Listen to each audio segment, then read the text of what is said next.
Bem, em geral, dada a natureza das pessoas na Amazônia, e isso também acontece em outras regiões do Brasil, quando alguém vê um UFO, um disco voador, que em geral tem uma característica luminosa à noite, essa pessoa tem uma tendência a atribuir alguma coisa de folclore à observação. É muito comum você ir até regiões como Minas, Goiás, Mato Grosso, e ao invés de as pessoas falarem em discos voadores, naves extraterrestres, elas falam de mãe d'água, boitatá, mula sem cabeça, virgem de branco, navio fantasma e uma série de outras formas usadas para denominar, de acordo com o folclore e na crença de cada um, o fenômeno que essas pessoas veem. Essas pessoas nessas regiões são muito simples. As áreas são bastante extensas. Vive-se em grande isolamento. E há uma dificuldade de difundir essa informação e de obter, nos lugares onde esses fenômenos acontecem, algum dado concreto do que ele seja. Então é muito comum que na Amazônia, que é o foco do nosso trabalho hoje, as pessoas se refiram a objetos voadores não identificados, ou aos discos voadores, como popularmente eles são chamados, com nomes folclóricos. Navio fantasma, por exemplo. Vamos ver alguns casos. Fenômenos luminosos, como esse aí, de um objeto que passa sinuosamente pelo céu, é muito visto por pescadores na região amazônica, por deixar um risco no céu, na verdade na nossa retina, que perdura por alguns segundos até desaparecer. Esse fenômeno é conhecido como cobra grande, minhocão, e é, na verdade, um fenômeno luminoso provocado por um objeto voador, que nós hoje sabemos que não são artefatos fabricados no nosso planeta. E não só nós, ufólogos, sabemos disso, como o próprio governo brasileiro sabe disso, porque investigou esse fenômeno na Amazônia, e eu vou mostrar como e o que foi concluído. Mas para isso, para que vocês entendam o que o governo descobriu lá, a gente vai fazer um passeio sobre ocorrências na Amazônia, para vocês terem uma ideia de como esses objetos e esses seres lá se manifestam. Porque não são apenas os objetos clássicos os observados, há também os seus tripulantes, quando esses objetos pousam e os seres que estão dentro, no controle dessas aeronaves, dessas espaçonaves, saem e também estabelecem contato com as pessoas. Isso é uma coisa, na verdade, muito simples de se entender. Nesse exato momento em que nós estamos conversando aqui agora, existe aí por volta de uma dúzia de maquininhas espalhadas entre Marte e a Lua, fazendo buraco no chão, tentando descobrir se há alguma forma de vida nesses planetas. Esses seres que nos visitam fazem a mesma coisa, mandam as suas máquinas para fora dos seus mundos, em busca de outros mundos onde haja possibilidade de vida. A diferença entre nós e essas outras civilizações é puramente tecnológica.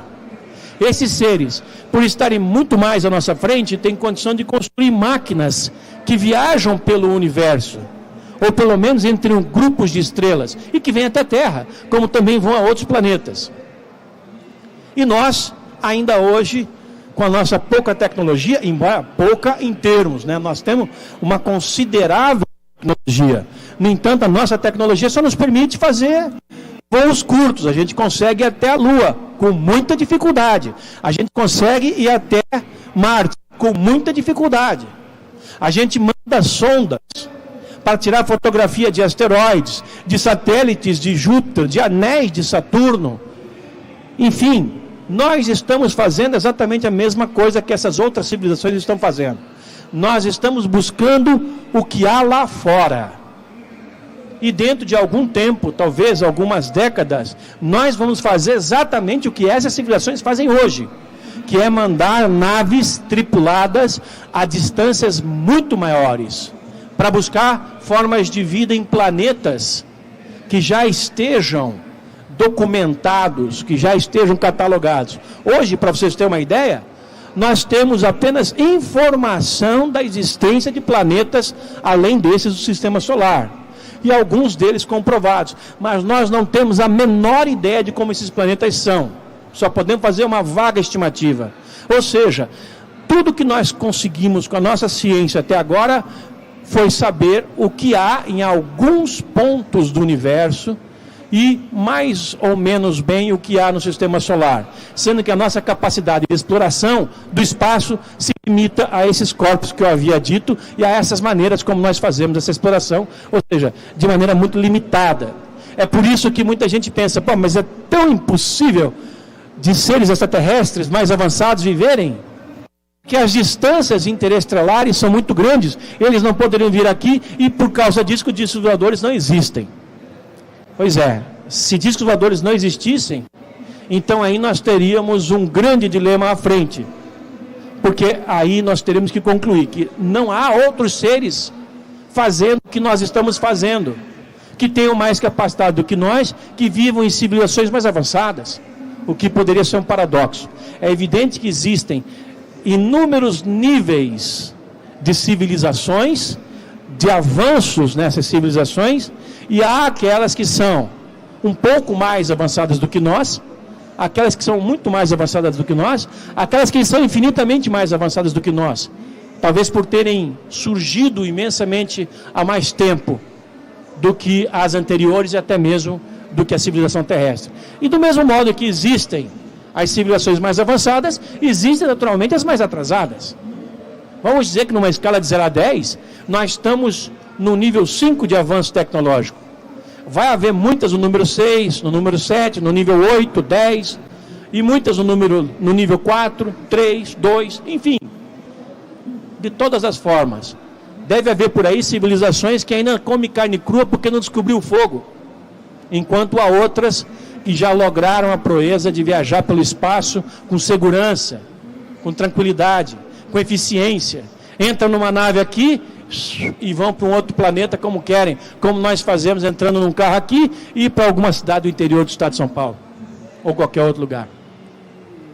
Pois esses seres estão vindo até aqui e ainda são objeto de certa incredulidade, de certo ceticismo. A ciência ainda reluta em abordar essas ocorrências, por mais documentadas que elas estejam.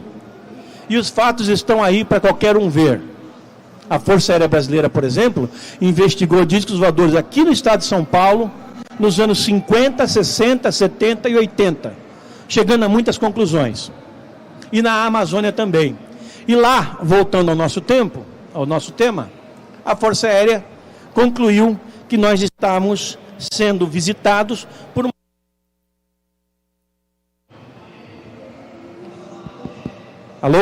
uma espécie muito avançada de civilização que se deteve em alguns pontos de uma região próxima a Belém e de uma região próxima a Manaus.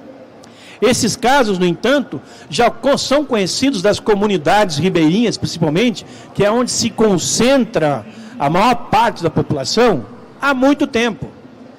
E lá, dada as circunstâncias de superstição, de religiosidade, de ignorância das pessoas, os fenômenos, quando observados, recebem nomes diversos e, como eu falei, sempre ligados a alguma coisa do folclore.